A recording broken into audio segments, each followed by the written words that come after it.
Welcome to Southern Reconstruction, 1865 to 1877.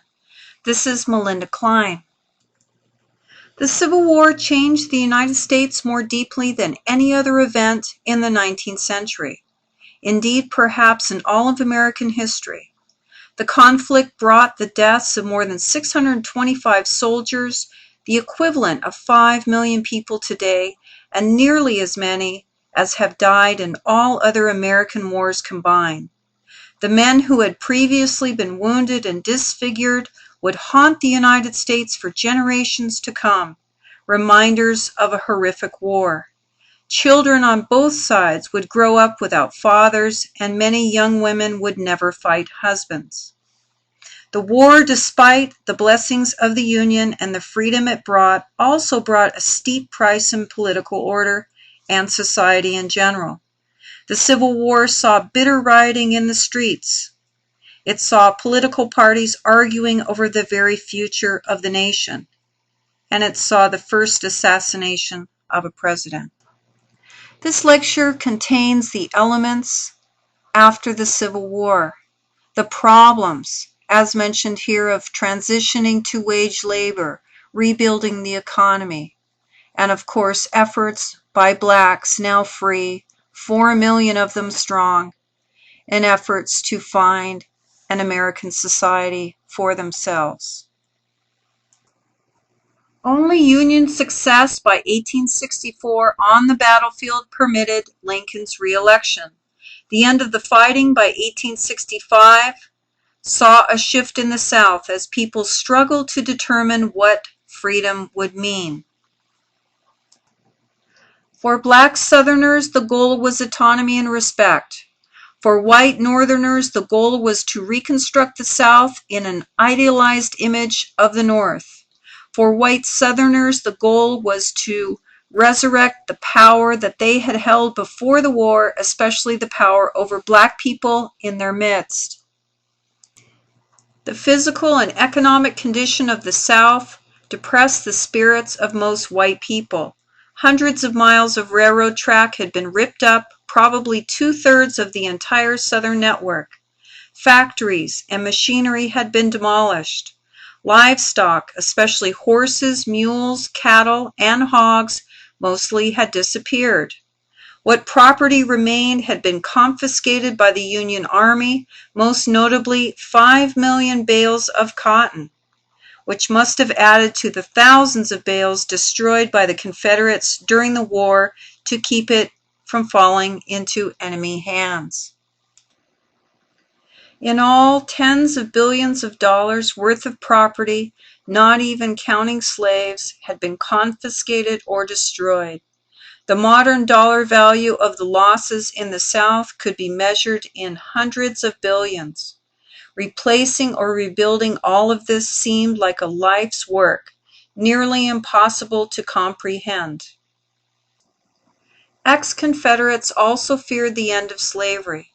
Some of the tens of thousands of slaves who ran away under the protection of Union troops during the war had taunted and mocked their masters when they returned. Even the whites who did not fear violence from blacks found their daily lives complicated by the loss of black workers. White servants were not unknown in the South, but most Southern homes and hotels had always relied on black workers. When newly freed slaves associating any type of personal service with slavery refused to be domestics, white women were unaccustomed to wielding their own brooms, mops, and rolling pins entered a new world. Southerners after the war were entering into uncharted territory. For many former slaves, they stayed on to work for meager wages with former masters.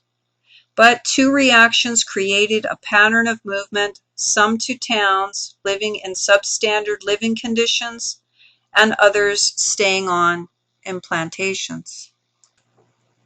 Black Southerners waited in vain while the federal government did not assist them during Reconstruction in economic ways.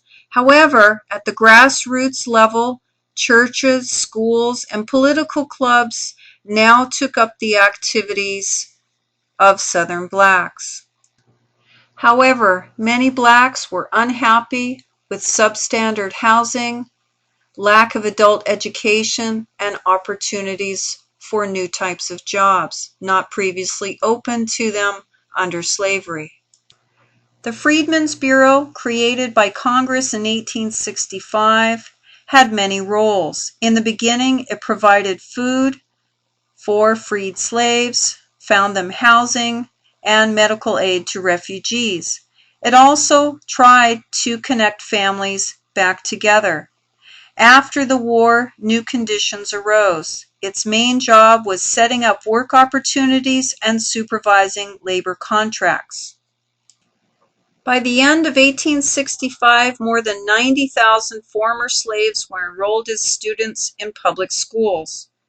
However, violence began from 1865 against former slaves under the Ku Klux Klan and other similar groups that had been created at that time.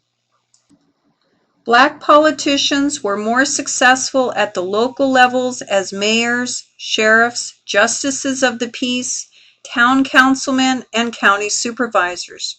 Overall, some 600 blacks served as legislators, and nearly 2,000 black men during Reconstruction won election to national, state, or local office before 1877. As you can see by looking at this map, returning to the Union took 5 years for Southern states. They had to agree within their state constitutions to the 13th, 14th, and 15th Amendments. These 3 constitutional amendments ended slavery, recognized black men as citizens, and gave them the vote. Southerners, both black and white, were desperate after the Civil War to create a stable economic economy. Sharecropping and tenant farming was a solution for both. These 2 labor systems could be adapted to any type of farming, but they were most often used to produce ever greater amounts of cotton. Rituals of white supremacy took many forms outside of active forms of violence and injustice. In everyday Southern life, language and deference to white authority was commonplace, and when challenged or questioned by blacks or white Northerners, consequences were wielded with pain. Southern whites, between the end of the Civil War and the Civil Rights Movement in the South, started in the 1950s, subordinated blacks living under a yoke of social conformity laws known as Jim Crow that held them as close to the condition of slavery as possible. Southern state governments wrote laws outlawing black loitering, alcohol consumption, and when black men went to the polls, they were harassed there as well. In time, Southern congressmen were successful in convincing Northern congressmen that federal interference was unconstitutional. It was these Southern Democrats who were the movers and shakers of the anti-Reconstruction movement supported by Northern Democrats. The economic depression of 1873 deepened the political discord between Republicans and Democrats in Congress. This financial depression lasted 6 years.